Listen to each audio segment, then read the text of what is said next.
That he is just a caretaker, keeping the seat warm for the Mayor of Manchester. Speaker, I'm proud of what we're delivering on this side of the House. He says he's proud of what they're delivering. I'm glad to see the Prime Minister still has a sense of humour, given we all know he's losing his job soon. Mr. Speaker, they introduced a system that's broken, and they put the bill through the roof, and now they want to give us advice on welfare. No thanks. I don't know why they're supporting him. He is more than happy to release all their text messages, while all of his has disappeared. Disappearing messages from a disappearing PM. The attacks directed towards police officers in Southampton last night were disgraceful and completely unacceptable. That every life matters. And it is the responsibility of everyone in this House to bring people together. Can he take some action, end this divisive practice of two-tier policing and make sure that all British citizens are treated the same? Exploiting this tragedy to create grievance and division would be wrong in any circumstances, but to do it when the family are expressly saying, please don't, is unforgivable. It shows exactly who he is. Thank you for raising this really important case, and my thoughts are with Henry's family. I'm sure the thoughts of the whole House and the whole country. I have watched the body cam footage, as others will have done. I found it really hard. It was harrowing. And as a dad of a 17-year-old boy, I felt sick. I can only imagine how devastated his family are. It is extremely moving. We now come to Prime Minister's questions. Dr. Ross Savage. Thank you, Mr. Speaker. Question number 1. Prime Minister. Thank you, Mr. Speaker. Can I also pay tribute to Lord Hazelhurst? I know he will be deeply missed, particularly on the benches opposite. Mr. Speaker, the findings of the recent Spring Hill inquest into the tragic deaths in July 1972 of Father Noel Fitzpatrick, Patrick Butler, Margaret Gargan, David McCafferty and John Dougal are sobering. While the circumstances in which the events occurred were undoubtedly challenging, it is the duty of the state to hold itself to the highest standard. The government accepts and deeply regrets these findings and recognises their gravity. On behalf of the government, I want to apologise unreservedly to the families for what happened and for the grief and trauma that they have endured since the tragic deaths of their loved ones. Mr. Speaker, Henry Novak's family have shown extraordinary dignity after their son's life was stolen in appalling circumstances. He was clearly a kind and thoughtful and much-loved young man. There are serious questions to answer, including how accusations of racism informed police thinking, and we're supporting the IOPC to get to the bottom of what happened. But no matter the pain we feel, there is no justification for more violence and disorder. The attacks directed towards police officers in Southampton last night were disgraceful and completely unacceptable. This is a time for serious work, not rage. And let me be clear, we will ensure anyone found engaging in disorder meets the full force of the law, as we have done before. Mr. Speaker, this morning I had meetings with ministerial colleagues and others, in addition to my duties in this House. I shall have further such meetings later today. Dr. Ross Savage. Thank you, Mr. Speaker, and I would like to echo the sympathies expressed by the Prime Minister for those families recently bereaved, particularly the family of Henry Novak. Corruption appears to be endemic in donations to British political parties. We've had years of Conservative cronyism. We've had allegations of embezzlement in Scotland. We've had undisclosed donations from crypto billionaires and foreign oligarchs. We've even had freebies dished out to some of the honourable members sitting on the benches opposite. The government has already cracked down on some specific sources of donations that favour their political opponents, such as crypto and foreign money. Will the Prime Minister now commit to restoring the faith of the British public in the integrity of our British democracy by putting a cap on all political donations? Well, can I thank her for her question? We will do whatever is necessary to protect our democracy from foreign influence and from dirty money. And that's why we commissioned the Rycroft review. We capped overseas donations and introduced a moratorium on crypto donations. And we're taking further action as set out in the King's speech. But the $5 million pound question still remains. Why is the leader of Reform dodging questions about his donations? And why did he keep it secret in the first place? Natasha, come to the Leader of the Opposition, Kemi Badenoch. Mr. Speaker, can I echo the Prime Minister's words on Lance Corporal James Freeman and also about the Royal Navy helicopter crash in Devon? I also want to share my deepest condolences to the family and friends of Henry Novak. The circumstances around Henry's wrongful arrest and tragic murder must be a wake-up call to the entire country and our institutions that every life matters, and it is the responsibility of everyone in this House to bring people together, not divide them. Mr. Speaker, with your permission, I would also like to take this opportunity to pay tribute to Sir Alan Hazelhurst, Lord Hazelhurst, who died on Monday. Sir Alan served Parliament for over 50 years, 8 of them in the Lords, 40 years as my predecessor as MP for Saffron Walden. And from 1970 to 1974, he was also the Member of Parliament for Middleton and Prestwich. So, Mr. Speaker, can I ask the Prime Minister, by how much has the welfare bill risen since he came to office? Mr. Speaker, can I just first thank her for her approach and her tone in relation to the Henry Novak tragic case. In relation to welfare, Mr. Speaker, as she knows, we inherited a broken system from the party opposite, and we are now improving that system. We are now improving that system, delivering a youth guarantee, rolling out 300,000 work experience placements, and commissioned Alan Milburn's review into youth unemployment. They're the steps that we were taken. As she will know, the number on welfare went up hugely on their watch, as did the cost under the Shadow Chancellor. Mr. Speaker, the Prime Minister doesn't seem to know the answer, so let me tell him.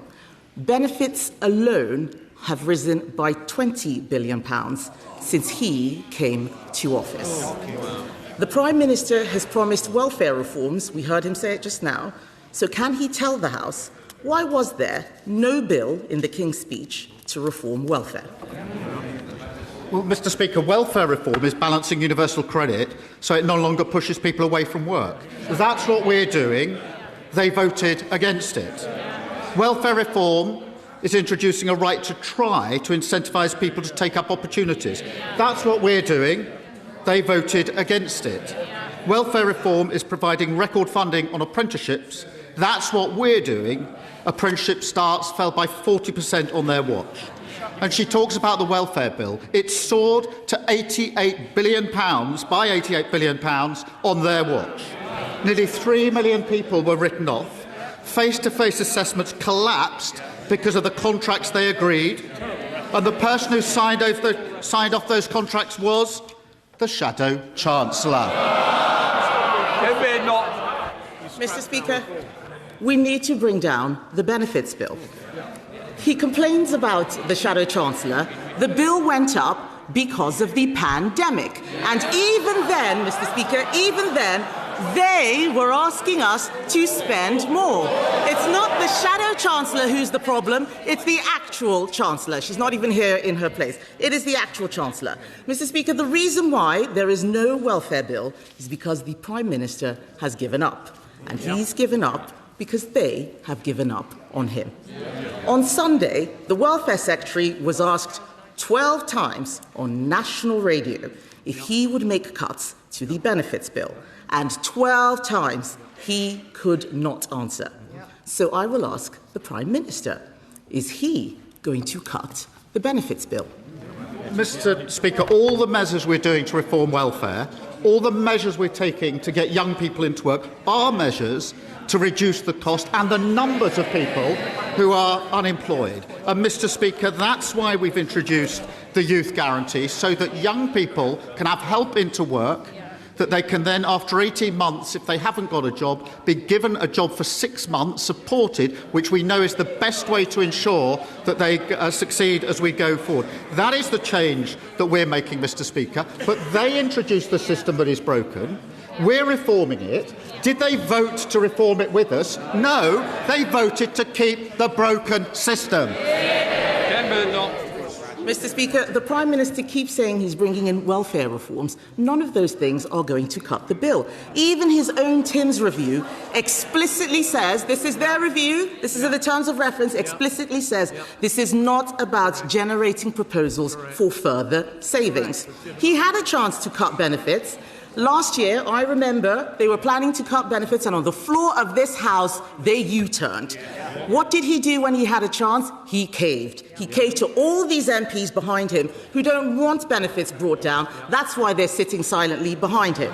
So does the Prime Minister agree with his welfare secretary that that was the moment he lost his authority? Mr. Speaker, I'm proud of what we're delivering on this side of the House. The fastest growing economy in the G7. They said that couldn't be done. Despite the war in the Middle East, the OECD forecast UK growth is up and inflation is down. Net migration, Mr. Speaker, net migration, which reached nearly 1 million under them, and the Leader of the Opposition was the cheerleader, down by a staggering 82%. The asylum backlog down by 46%. We're delivering the fastest reduction in waiting times in the NHS in the history of the NHS.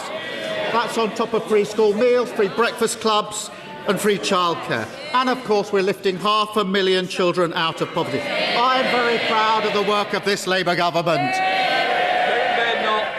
Mr. Speaker, he says he's proud of what they're delivering. I'm glad to see the Prime Minister still has a sense of humour, given we all know he's losing his job soon.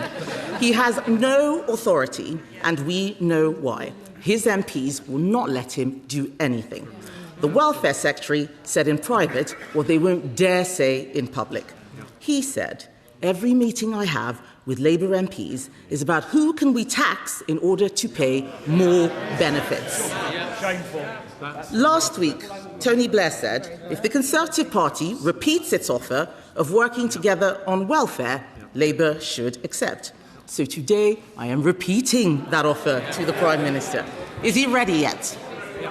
Prime Minister. Mr. Speaker, they introduced a system that's broken, and they put the bill through the roof, and now they want to give us advice on welfare. No thanks. No thanks. The question should always be not what benefits people are entitled to, but what help we can give people to change their life. That's what the Work and Pension Secretary was arguing, and he's right about that. And it's a Labour government that's helping people into work. And she asked what we've done. More rights for renters, stopping unfair rent strike. That's 11 million people given greater security and a place to call home. More rights for workers, Mr. Speaker, including bereavement leave on day one. Ask anyone who's lost someone and they'll tell you just how important it is to have bereavement leave, and lifting 500,000 children out of poverty. We often say in this House that every child should go as far as their talent or ability will take them. It does not happen if they're growing up in poverty. And the party opposite have fought us every turn. I'm proud of what we're delivering. There's much more to do. Mr. Speaker, the truth is, unemployment has risen every single month since they came into office. You can listen to their cheers get weaker and thinner with every passing moment. The fact is, despite his huge majority, the Prime Minister doesn't have the votes to reform welfare. There is a solution, a Conservative solution. Benefits bill down. Mr. Speaker, they're all jeering now. I don't know why they're supporting him. He is more than happy to release all their text messages while all of his has disappeared. Disappearing messages from a disappearing PM. There is a Conservative solution: benefits bill down, taxes down, growth up. Everyone in this House knows that he is just a caretaker, keeping the seat warm for the Mayor of Manchester. But it doesn't matter who's in charge. Labour MPs will keep asking, who can they tax to pay more benefits? It is in their DNA. Isn't it the truth, Mr. Speaker, that the problem isn't this passive Prime Minister? The problem is the Labour Party. Forgive me if I don't take too much notice of the Leader of the Opposition. For 14 years, they broke our welfare system, lost control of our borders, presided over the biggest fall in living standards on record, broke the economy, prisons, the NHS. I could go on and on. No wonder she and they are totally irrelevant. The change delivered by this Labour government, the biggest upgrade in workers' rights in a generation, delivered. Renters' Rights Act, delivered. Record funding for our NHS, delivered. The fastest growing economy in the G7, delivered. Lifting 500,000 children out of poverty, delivered. We're going to fight even harder for working people. A stronger and a fairer Britain. Mr. Speaker, the murder of Henry Novak was an evil crime made much worse by the lies of the killer and the police response.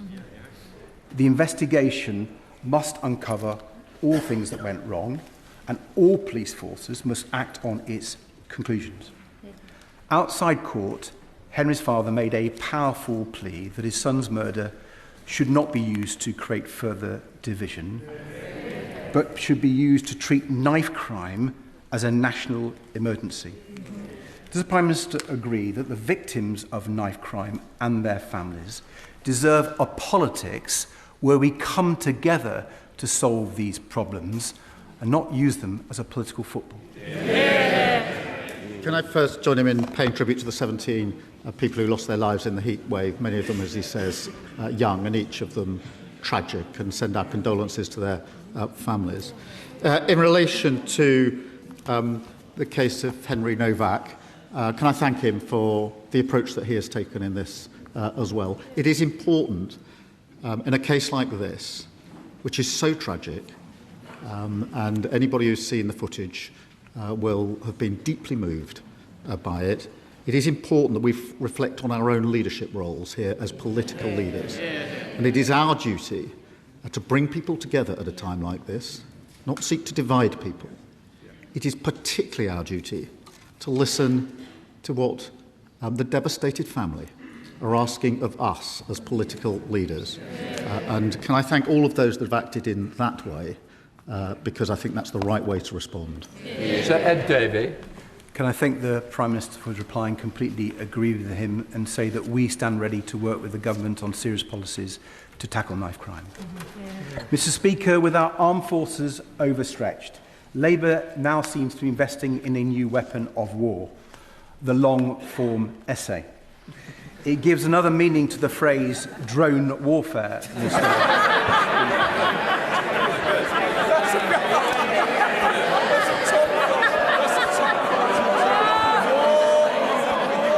Tony Blair says the UK should suck up to Donald Trump, kowtow to US tech barons, and go slow on Europe. The Prime Minister must be grateful for this rare endorsement of his agenda. Blair also claims that the sensible people aren't radical and the radical people aren't sensible.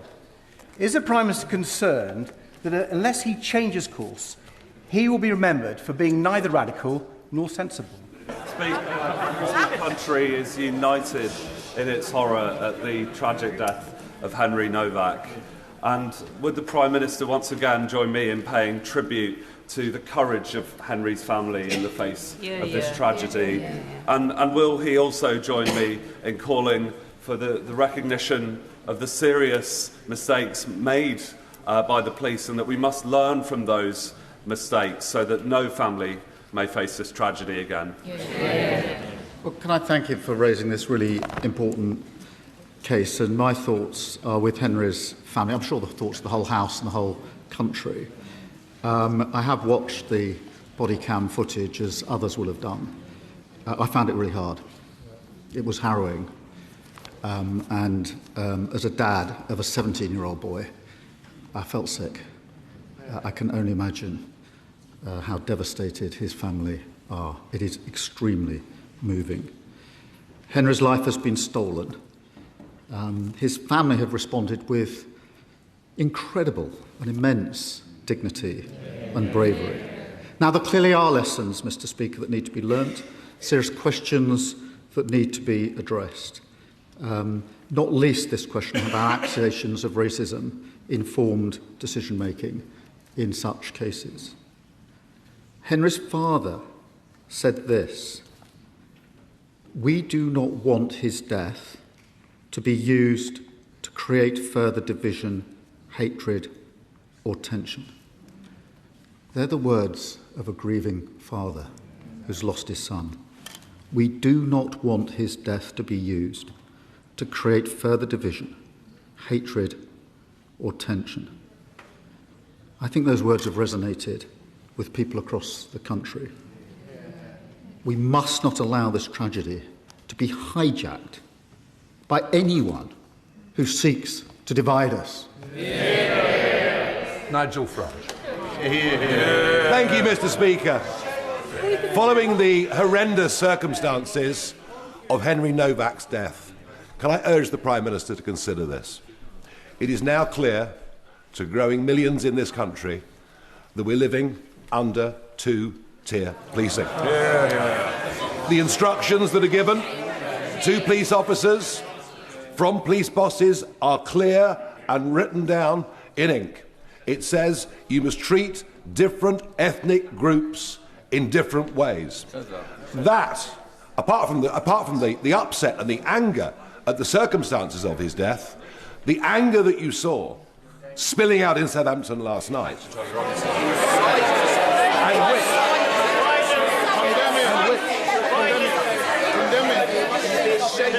and which is in danger. Condemn the violence. Which is in danger of getting considerably worse because if the public lose trust.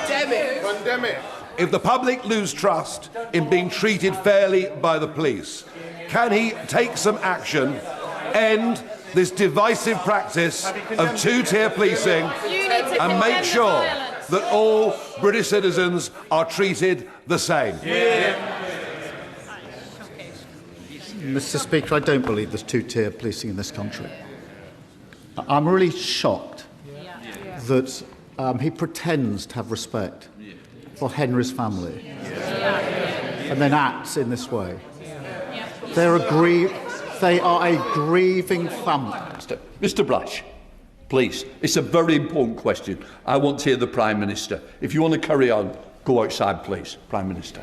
The grieving family have asked us not to respond in the way that the Leader of Reform has responded. They've asked us not to. They have lost their son in the most appalling circumstance. They make a simple plea of us as human beings to please not exploit that. That is their plea to us. We all need to reflect on those words of Henry's father. My response, and the response of others, to be fair, has been focused on the lessons to be learned so we can deliver justice. His response has been to appeal for rage. Rage. That's his response to a father who's lost his son, and ask for that not to happen.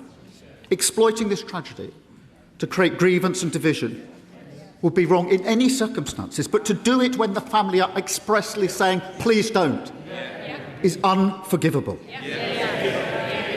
It shows exactly who he is.